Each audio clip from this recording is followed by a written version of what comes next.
On Friday, a U.S. judge ordered Seattle police to stop using tear gas, pepper spray, and flashbangs to break up peaceful protests for 14 days.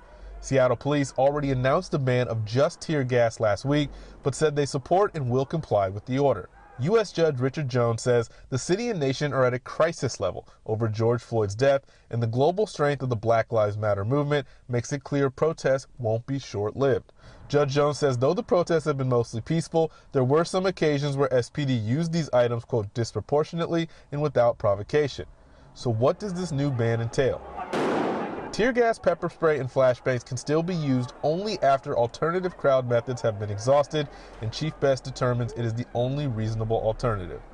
Just last week, Chief Best announced a temporary ban on tear gas. Well, what we had 30 days, and the only people that allowed in the department to utilize it under a life safety circumstance was our SWAT team.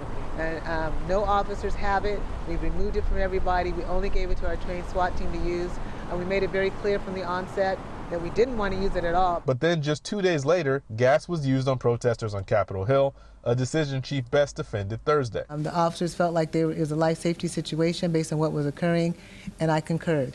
And I own that decision.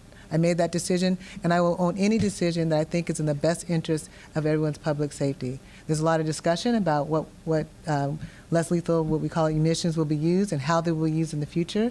And I hope that I have the opportunity to engage in those conversations, but I totally own that decision. Black Lives Matter Seattle King County filed the federal suit, and in a statement to the ruling said, quote, "We take this victory and we keep fighting.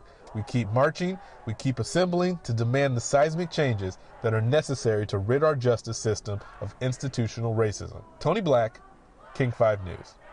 Meantime, the chief of the Washington State Patrol says his agency will also no longer use tear gas in demonstrations, at least during the pandemic.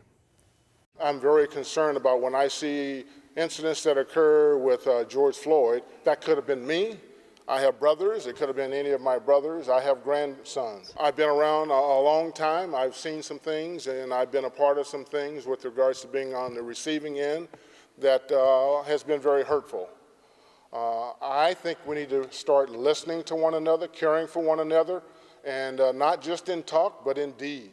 Chief Petit says he supports Governor Jay Inslee's proposals to ban chokeholds and establish an independent agency to review police-involved deaths.